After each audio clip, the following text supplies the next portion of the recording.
मोती और 7 समुद्रों का रहस्य। नेपच्यून नगरी के राजा महाराज अर्नव के पास एक गुप्त तहखाना था।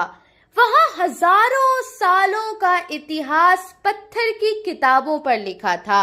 मोती अक्सर वहाँ चोरी छिपे जाती थी। मोती महाराज अर्नव की पुत्री थी। मोती कोई साधारण जलपरी नहीं थी। पुरानी मान्यताओं के अनुसार हजारों सालों पहले जब समुंदर की देवी ने एक सच्चा आंसू बहाया था, तो वो आंसू एक चमकदार सफेद मोती बन गया था। उसी मोती से इस जलपरी का जन्म हुआ, इसलिए उसका नाम मोती रखा गया। मोती के पास एक अनोखी शक्तियां थीं।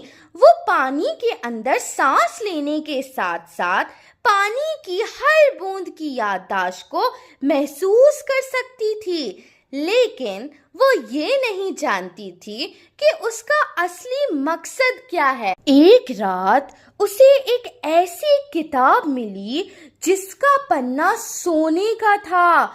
उस पर लिखा था, जब आकाश का तारा समुंदर में गिरेगा, तब पाताल का रक्षक जागेगा और प्रकाश को निगल जाएगा। मोती को समझ नहीं आया, लेकिन उसी रात समुंदर के ऊपर एक बहुत बड़ा टूटता तारा गिरा। पूरा समुंदर नीली रोशनी से भर गया। जब मोती उस नीली रोशनी के पीछे गई, तो उसे वहां पर एक जादुई कंगन मिला। जब मोती को वो जादुई कंगन मिला, तो वो केवल चमक नहीं रहा था, बल्कि उसमें से एक धीमी धड़कन सुनाई दे रही थी। जैसे ही उसने उसे पहना, उसे समुंदर की दृष्टि मिल गई। वो मीलों दूर हो रही हलचल को देख सकती थी। तभी उसे पता चला कि वो कंगन कोई गहना नहीं, बल्कि वरुण देव का हृदय कवच था।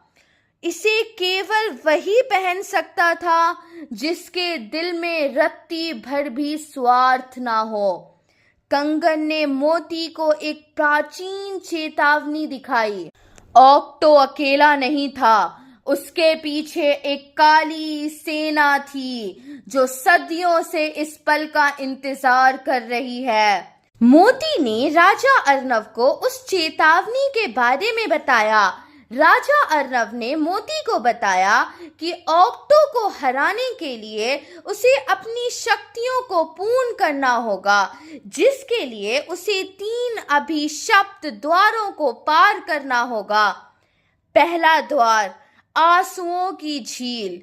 ये समुद्र के अंदर एक ऐसा खारा हिस्सा था जहां पहुंचते ही जलपरियां अपने जीवन के सबसे दुखद पल याद करने लगती थी। मोती ने देखा कि उसकी माँ उसे बुला रही है। ये एक माया थी। मोती ने अपना दर्द सहा और अपनी माँ की यादों को अपनी शक्ति बनाया, जिससे वो द्वार खुल गया। दूसरा द्वार बिजली का जाल।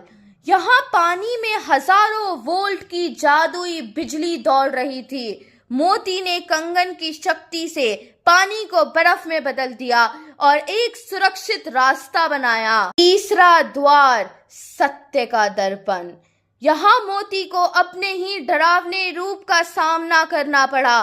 दर्पण ने कहा, तुम एक रक्षक नहीं, विनाशक हो। मोती ने मुस्कुराकर कहा, मैं जो भी हूँ अपने अपनों के लिए हूँ। उसकी सच्चाई ने दर्पण को तोड़ दिया। जब मोती वापस लौटी तो उसने देखा कि नेपच्यून नगरी युद्ध का मैदान बन चुकी थी। ऑक्टो अब एक विशाल काय दानव का रूप ले चुका था। उसने अपनी 8 भुजाओं से महल के स्तंभों को उखाड़ दिया था। उसने मोती पर काला जादू किया, जिससे मोती के चारों ओर पानी का दम घुटने लगा। राजा अर्नव घायल हो चुके थे। तभी दादी तोरमा, जो कि एक प्राचीन कछुई है, ने चिल्लाकर कहा, मोती, कंगन को अपनी आवाज दो, संगीत ही अंधेरे का दुश्मन है।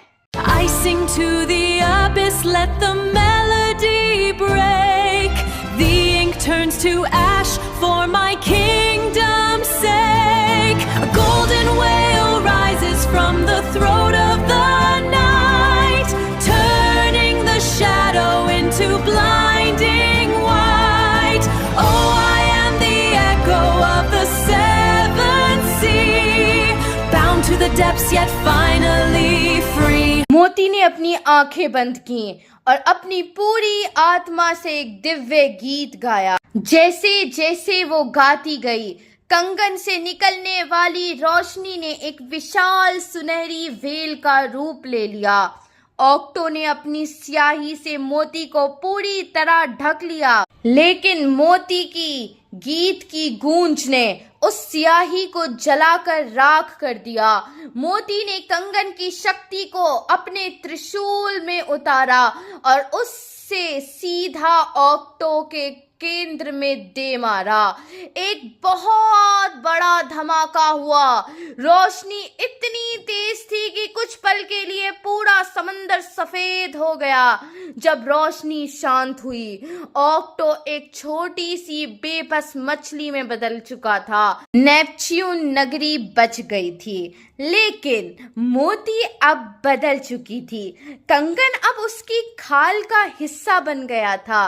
उसकी आंखों का रंग अब समुंदर के पानी जैसा गहरा नीला हो चुका था। राजा अर्नव ने उसे महासागर की साम्राज्ञी घोषित किया, लेकिन कहानी यहाँ खत्म नहीं हुई। मोती को महल की उसी पुरानी किताब के आखिरी पन्ने पर एक नई पंक्ति दिखी जो पहले वहां नहीं थी। रक्षक ने दानव को तो हरा दिया, लेकिन उसने उस शक्ति को जगा दिया है जो 7वें समुंदर के नीचे सो रही थी। मोती समझ गई कि उसका सफर अभी शुरू हुआ है। वो अपनी नई शक्तियों के साथ अपनी नगरी की रक्षा करने के लिए तैयार खड़ी थी और उसकी सुनहरी पूंछ अब पूरे महासागर के लिए उम्मीद की किरण बन गई थी। इस कहानी से हमें ये सीख मिलती है कि साहस का अर्थ डर का ना होना नहीं, बल्कि डर के बावजूद आगे बढ़ना है। अब बताइए, आपको ये कहानी कैसी लगी? अगर आपको इस तरीके की कहानी अच्छी लगती है तो इस वीडियो को लाइक कीजिए और चैनल को सब्सक्राइब कीजिए, ताकि हम आपको ऐसी और बहुत सारी मजेदार कहानियां सुनाएं। ठीक है, थैंक यू सो मच। सागर की सांसों में गूंज, गहरा है ये सन्नाटा, यहाँ पाप की परछाई है। मेरी रग रग में अब एक पुरानी अंगराई है। ये रेत ये पत्थर गवाह है मेरे विश्वास के, जो तूने रचा है जाल है हम उससे पार के। मैं हूँ लहर, मैं हूँ वो आग, जला दूं अंधेरा कर दूं ये राग। मेरे हाथ में है रोशनी, तू है बस एक धुआं।